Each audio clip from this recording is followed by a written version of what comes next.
안녕하세요. 안녕하세요. 나종혁 고영상 변호사입니다.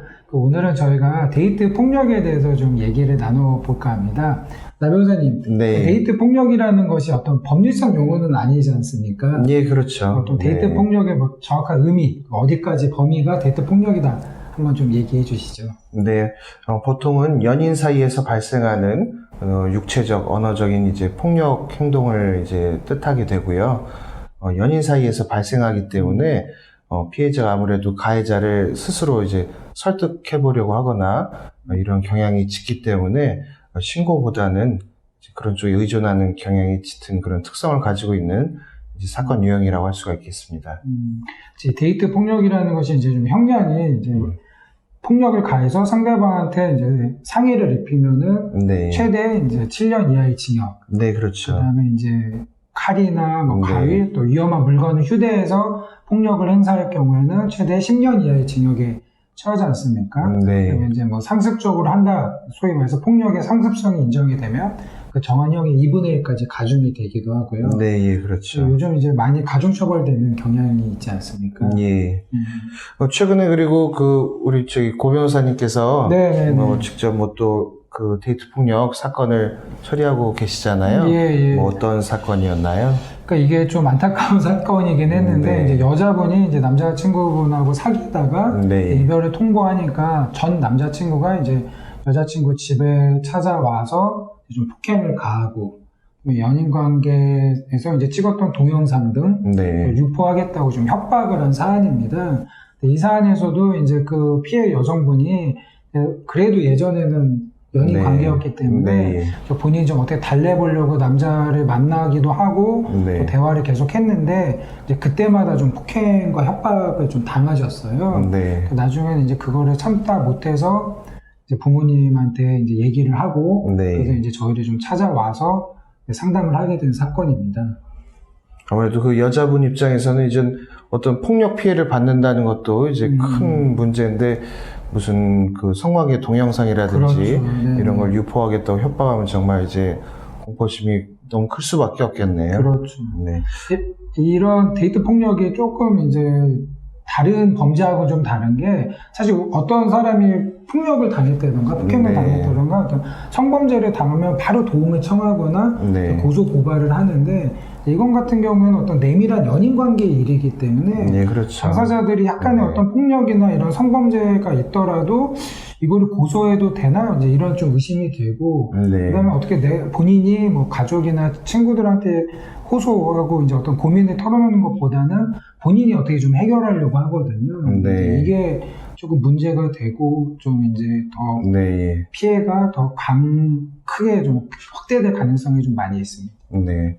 그래서 고 변호사님 말씀하신 그런 이제 어떤 특징이죠. 이런 사건에 네. 아무래도 사귀던 사람이기 때문에 신고 자체를 이제 망설이게 되는 거죠. 네.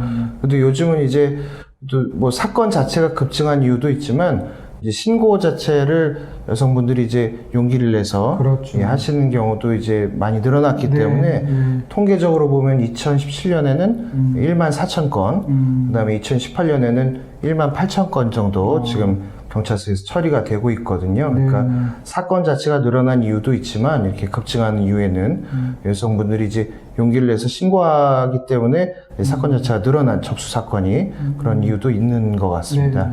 네. 이러한 경우에 이제 어떻게 법적 조치를 취해야 되느냐 이제 막연하게 이제 물어보시는 경우가 많은데 뭐 똑같은 어떤 형사 체계하고 똑같이 생각을 하시면 됩니다. 그러니까 뭐 폭행을 당했다 아니면 뭐 성범죄를 당했다 이러면 여기에 대해서는 형사 고소를 하시면 되고 연인 관계이기 때문에 아무래도 이제 피해 보는 쪽 네. 그 주거지를 아는 경우가 많지 않습니까? 네. 가해자분이 그렇기 때문에 이제 접근금지 가처분 신청을 병행해서 하시는 게 좀 효율적이긴 합니다. 네. 그리고 또 뭐 고소하기 이전에 아무래도 또 자료가 있어야 저희가 또 처리가 원활하지 않습니까? 네, 그러니까 예를 들어서 폭행 피해를 당했다면 뭐 병원에 가서 진단서를 끊는다든가 사진 촬영이라도 이제 그렇죠. 해놓을 필요가 있겠네요. 그러니까 보통 많이 이제 고소를 해봤자 이제 네. 예전 생각을 하셔서 이게 별로 뭐 도움이 안 된다 이렇게 얘기하시는 분들이 있는데 요즘은 좀 경찰에서도 예, 좀 엄정 그럼요. 대응을 하지 않습니까? 네. 증거 아까 이제 나 변호사님 얘기하신 것처럼 폭행을 당했을 때 이제 피해 사진 병원에 가셔서 진료받은 기록들 이런 것들이 있으면 요즘 같은 경우에는 고소를 하면은 바로 신변 보호도 받으실 수 있고 엄정하게 대응을 하니까 걱정하실 필요는 없을 것 같습니다. 2018년 같은 경우에는 그 접수된 이 데이트 폭력 사건 중에 이제 393건이 이제 구속이 됐습니다. 그러니까 이런 수사기관들에서도 이제 피해자와 가해자를 분리해놔야 된다 이런 그렇죠. 인식이 이제 강하고 거기에 맞춰서 처리를 하고 있으니까요. 피해 사실이 있으면 곧바로 신고하시는 게 이제 오히려 합리적이라고 생각이 들고요. 그다음에 이런 데이트 폭력 사건 같은 경우는 이제 재범률이라고 그러죠. 한 번 했던 사람이 이제 또 이제 같은 범죄를 저지르는 경우가 무려 재범률이 70%에 이릅니다. 뭐 그런 점에서도 피해가 있다면은 즉시 신고하는 게 맞을 것 같습니다.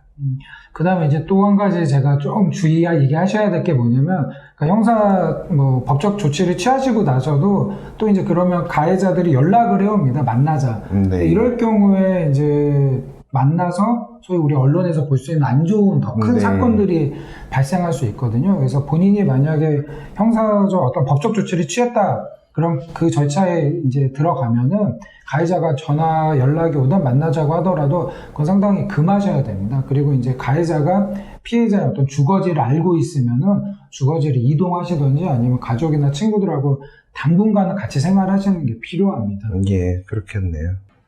네, 오늘은 저희가 그 데이트 폭력에 대해서 알아봤는데요.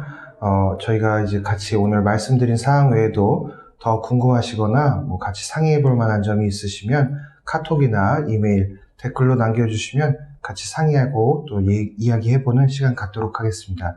그럼 또 다음에 뵙도록 하겠습니다. 네, 안녕히 계세요. 감사합니다.